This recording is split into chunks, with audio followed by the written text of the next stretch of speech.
인생에서 가장 소중하게 여기던 관계가 무너질 때 우리는 자신 안에 존재하는 놀라운 비밀을 발견하게 됩니다. 마치 한 몸에 두 명의 서로 다른 사람이 살고 있는 것처럼 느껴지죠.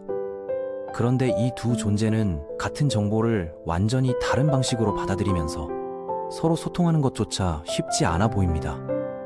지금부터 이러한 내면의 갈등이 어떻게 벌어지는지 살펴보겠습니다. 우리 뇌에는 이성적 사고를 담당하는 영역이 있습니다. 이 부분은 마치 뛰어난 변호사처럼 모든 증거를 차례대로 정리해서 결론을 내리죠. 상대방이 우리 곁을 떠났다는 사실을 명확하게 인식합니다. 그가 우리를 얼마나 함부로 대했는지도 정확히 기억하고 있어요. 몇 달 동안 우리가 어떤 상황에 놓여 있는지 제대로 알려주지도 않았고, 지난 가을에는 우리가 보낸 메시지에 답하지 않은 채로 며칠씩 잠적하기도 했었죠. 더 놀라운 것은 그가 SNS에서 다른 사람들과 친밀한 관계를 맺으려 애쓰는 모습을 목격했다는 사실입니다. 솔직히 말해서 그는 충분히 원망받을 만한 행동들을 했고 결국 우리 삶에서 사라져버렸어요. 마지막으로 그의 소식을 들은 건 벌써 몇 달 전의 일이고 그 이후론 아무런 연락도 없었습니다. 아마도 지금쯤 새로운 누군가를 만나 깊은 사랑에 빠져 있을 거라는 추측도 충분히 가능하죠. 이성적 사고는 냉정하게 상황을 분석합니다. 그의 마지막 행동들을 살펴보면 관계를 지속할 의지가 전혀 없었다는 게 명백해요. 우리가 중요한 순간에 연락할 때마다 피하거나 늦게 답했죠. 심지어 우리의 생일조차 기억하지 못했고 약속한 데이트를 갑작스럽게 취소하면서도 진정성 있는 사과의 말 한마디 없었습니다. 이런 패턴들이 반복되면서 관계는 이미 끝나가고 있었던 거예요. 하지만 우리 마음에는 감정을 담당하는 또 다른 영역이 존재합니다. 이 부분은 같은 상황을 전혀 다른 시각으로 바라보며 이성적 사고가 내놓는 논리적 결론들을 쉽게 받아들이려 하지 않아요. 물론 이성적 사고의 목소리를 아예 무시하지는 않습니다. 이미 관계는 끝났어. 그는 나와 어울리지 않는 사람이었어. 당신과 함께할 자격도 없었고 그런 사람을 다시 생각하는 건 시간과 에너지만 낭비하는 일이야. 라는 말들을 분명히 듣고 있죠. 심지어 그런 말들에 하나하나 고개를 끄덕이기도 합니다. 논리적으로 보면 틀린 말이 전혀 없으니까요. 하지만 감정적 사고는 이런 합리적 분석에 완전히 동의하지 못합니다. 아무도 지켜보지 않는 조용한 순간이 오면 감정적 사고는 몰래 빠져나가 완전히 다른 세계로 향합니다. 바닷가 근처에서 함께 보냈던 그 황홀한 저녁으로 되돌아가죠. 그때 그가 우리를 다정하게 감싸 안으며 절대로 떠나지 않겠다고 속삭였던 순간 말이에요.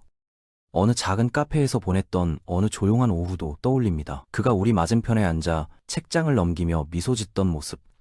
그 무한히 다정하고 배려 깊어 보이던 표정들이 생생하게 되살아나죠. 첫 키스를 나누었던 공원의 벤치도 기억나고 함께 요리하며 웃었던 일요일 아침들도 선명하게 떠오릅니다. 그가 우리의 손을 꼭 잡고 너가 없으면 살 수 없어 라고 말했던 순간들이 마음속에서 반복 재생돼요. 그가 어린 시절의 상처를 털어놓으며 눈물을 흘리던 날도 기억납니다. 초등학교 때 얼마나 외로웠는지 친구들로부터 어떤 따돌림을 받았는지 이야기하며 울먹이던 모습을 보며 우리는 그 모든 아픔을 어루만져주고 싶었어요. 감정적 사고는 이성적 사고가 아무리 체계적이고 설득력 있는 증거들을 제시해도 그것들을 완전히 거부합니다. 그가 모든 연락수단을 차단했다고 해도 언젠가는 반드시 돌아올 거라고 확신해요.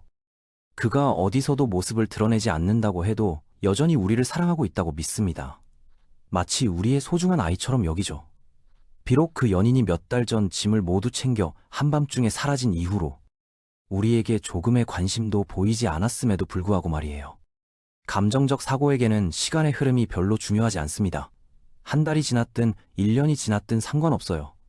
진짜 사랑은 시간을 초월한다고 믿거든요. 그래서 언제든 전화기가 울리면 그일 거라는 기대를 품고 있습니다. 여가 시간이 생기면 감정적 사고는 이성적 사고를 깜짝 놀라게 하고 당황스럽게 만드는 온갖 기발한 계획들을 세우기 시작합니다.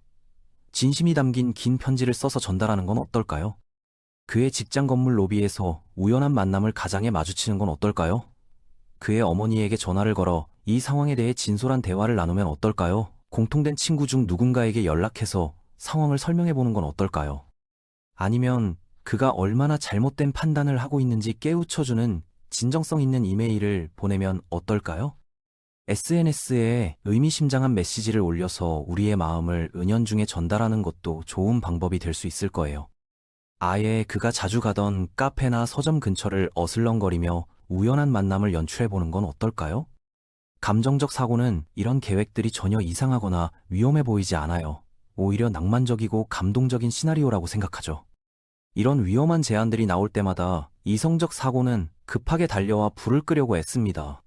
그가 예전에는 당신을 사랑했을지도 모르지만 지금은 분명히 그렇지 않다고 단호하게 말하죠. 당신에게 이토록 잔인한 행동을 한 사람 옆에서 어떻게 편안함을 느낄 수 있겠느냐고 반박합니다. 더 나아가 이성적 사고는 구체적인 사례들을 들어가며 설득을 시도합니다. 기억해봐. 그가 마지막에 당신한테 어떻게 했는지. 당신이 힘든 시기를 보낼 때 전혀 도움이 되지 않았잖아. 오히려 더 큰 스트레스만 안겨줬어. 그러면 감정적 사고는 정중하게 그 말을 듣고는 다시 돌아서서 중얼거리기 시작해요. 그의 부드러운 손길과 따뜻한 미소를 그리워하면서 말이죠. 그래도 그때 우리가 함께 웃었던 순간들은 진짜였잖아. 그런 감정을 가짜로 만들어낼 수는 없어. 감정적 사고는 상대방을 이상화하는 경향이 강합니다. 그를 지성과 교양을 겸비한 인물로, 선량함과 온화함의 완벽한 표본으로, 그리고 우리와 특별한 공감대를 형성했던 운명적 상대로 기억하죠. 반면 이성적 사고는 이에 대해 더 현실적으로 설명하려고 노력합니다. 무엇보다도 그는 그저 평범한 인간에 불과하고 특별히 친절하거나 배려심이 깊은 사람도 아니라고 말해요. 대체 어떤 성숙한 사람이 나한테 이런 혼란과 고통 속에 방치할 수 있겠냐고 따져 묻습니다. 당신이 기억하는 그 모든 아름다운 순간들도 사실은 당신이 미화해서 기억하는 것일 뿐이야. 실제로는 그가 당신을 진심으로 배려한 적이 그렇게 많지 않았어. 이성적 사고는 계속해서 현실적인 관점을 제시하려고 애씁니다. 하지만 감정적 사고는 원초적이고 단순합니다. 복잡한 뉘앙스나 미묘한 변화를 감지하지 못해요. 과거의 연인이 한때 우리를 사랑했고 그 사랑이 영원히 지속될 거라고 약속했다면 반드시 그래야 한다고 믿습니다. 이것은 오만함이 아니라 한번 자신에게 사랑을 표현한 사람이 그 마음을 철회할 수 있다는 개념 자체를 이해하지 못하는 것이죠. 모든 사람의 마음을 사로잡을 수는 없다는 걸 알면서도 한번 매력을 느낀 사람은 계속해서 자신의 편에 서 있을 거라는 기대를 품고 있어요. 감정적 사고에게 변심이라는 개념은 존재하지 않습니다. 사랑은 영원하고 불변하는 것이어야 해요. 이는 마치 문 앞에서 부모님의 귀가를 기다리는 아이처럼, 아니면 깊은 숲속 공터에서 슬피 울부짖으며 이미 오래전에 세상을 떠난 주인의 무덤 주위를 맴도는 충직한 개의 모습과도 닮아 있어요. 감정적 사고는 또한 상당히 고집스러운 면이 있어요. 이성적 사고가 아무리 합리적인 근거를 들어 설득하려 해도 쉽게 마음을 바꾸지 않습니다. 그가 나쁜 사람이라면 왜 우리가 이토록 사랑했겠어? 라는 식으로 반박하죠.